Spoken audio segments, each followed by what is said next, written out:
बाधाघात लात खा करके उसको सहन करके विष्णु भगवान भृगु जी की प्रशंसा कर रहे हैं।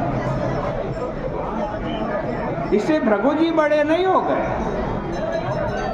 बड़ा तो वह हुआ जिसमें इतना औदार्य है, इतना सौशील्य है। भगवान त्रिलोकीनाथ हैं, अखिल ब्रह्मांड नायक हैं,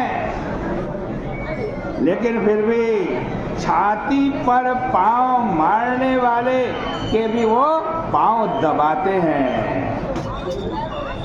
और कहते हैं यहीं रहिए, हमें पवित्र कीजिए। यह आपके चरणों की कृपा है कि लक्ष्मी जी मेरे पास मेरे वक्षस्थल में लक्षण बन करके, चिन्ह बन करके रहती। अब तो भृगु जी की बोलती बंद हो गई। वहां से लौटकर ब्राह्मणों के पास आए और माँ की सभा में विष्णु भगवान की प्रशंसा करने लगे। उन्होंने कहा कि बस भगवान विष्णु की आराधना में ही शांति और अभय का निवास है। उन्हीं से धर्म, ज्ञान, वैराग्य, अष्टधा ऐश्वर्य, यश सब कुछ प्राप्त होता। मुनीनां यस्तदण्डानां शान्तानां समचेतसाम् अकिञ्चनानां साधूनां यमाहु परमां गतिं। जो न्यस्त दंड है, यानी दंडधारी जो है, शांत है, समचेता है, अकिंचन है, साधु मुनि है, उनकी परम गति भगवान नारायण ही है। इनकी प्रिय मूर्ति सत्व है।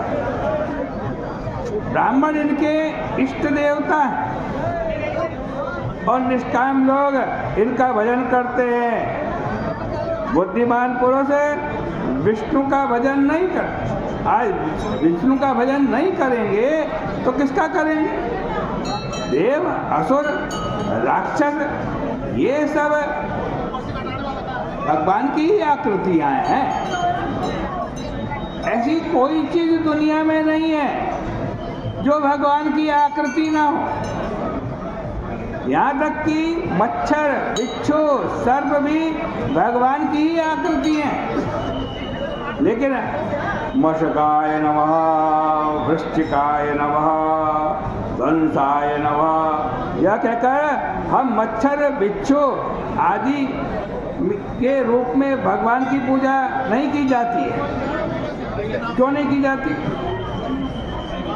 सबका सब भगवान होने पर भी जहाँ सत्व है, धैर्य है, सौशील्य है, औदार्य है, वात्सल्य है, सौंदर्य, माधुर्य आदि है, वहीं भगवान की पूजा की जाती है, वहीं की जाती है।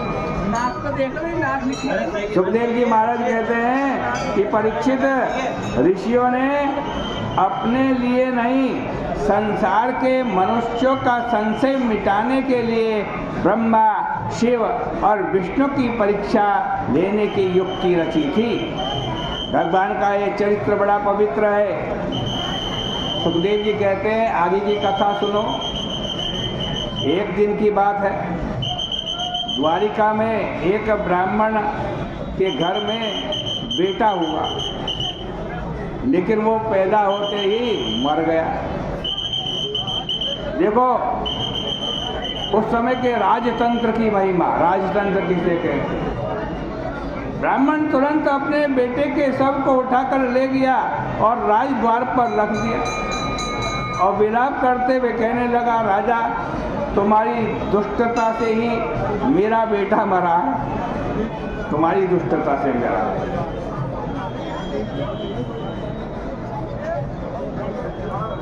वहाँ राजा अच्छा होता है जहाँ पर वहाँ अकाल मृत्यु नहीं होती।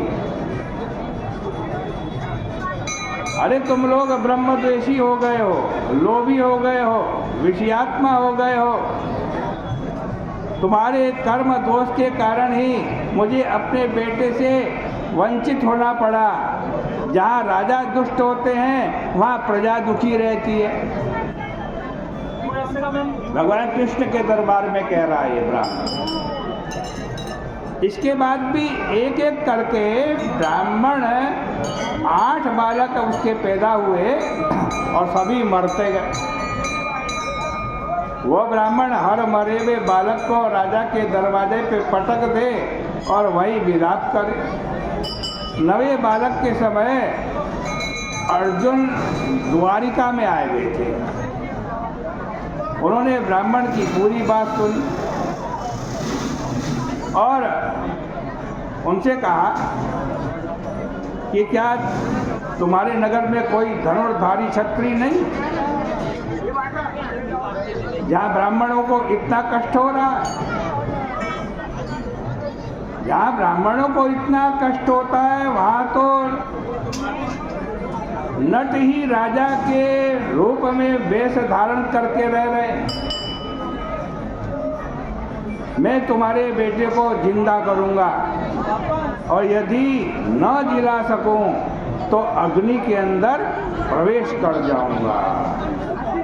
ब्राह्मण ने कहा, यह तुम क्या कह रहे हो? यहाँ तो संकर्षण है, श्री कृष्ण है, प्रद्युम्न है, अनिरुद्ध है। यदि वे कुछ नहीं कर पाए तो तुम क्या करोगे? तुम ऐसी प्रतिज्ञा क्यों करते हो? अर्जुन ने कहा, मैं बलराम नहीं हूँ, मैं कृष्ण नहीं हूँ, मैं प्रद्युम्न नहीं हूँ, मैं अर्जुन हूँ। मैं प्रतिज्ञा करता हूँ यदि तुम्हारे बच्चे को नहीं बचा पाया तो मैं अग्नि में प्रवेश कर जाऊंगा। बोले गंगा मैया की जय। यहाँ देखो अर्जुन कितने भोले वाले हैं। वैसे तो अर्जुन शब्द अर्ज धातु से बनता है, अर्जनात् अर्जुना। जो ज्ञानार्जन करे, धनार्जन करे, वह अर्जुन है। लेकिन नीलकंठ ने अर्जुन की व्युत्पत्ति इस प्रकार की है, ऋजुत्वात् अर्जुना। ऋजुत्वात् अर्जुना अर्थात जिसका शील स्वभाव ऋजु है, ऋजु माने सरल है, वह अर्जुन है। तो बोले वाले अर्जुन ने यह कह दिया, अहम बा अर्जुनो नाम गांडीवम यस्य वै धनु। अर्थात मेरे पास वह गांडीव धनुष है कि मैं 100 मोड़ पर लगातार बाणों का प्रहार कर सकता हूँ। देखो, गांडीव नाम का धनुष है इसके पास। गांडी कहते हैं ग्रंथि को, गांठ को।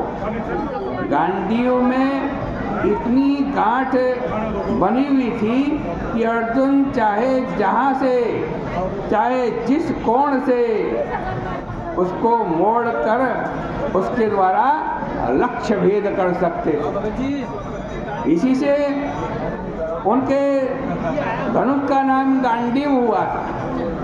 गांडीव शब्द की व्युत्पत्ति भी नीलकंठ ने ही महाभारत की व्याख्या में की है।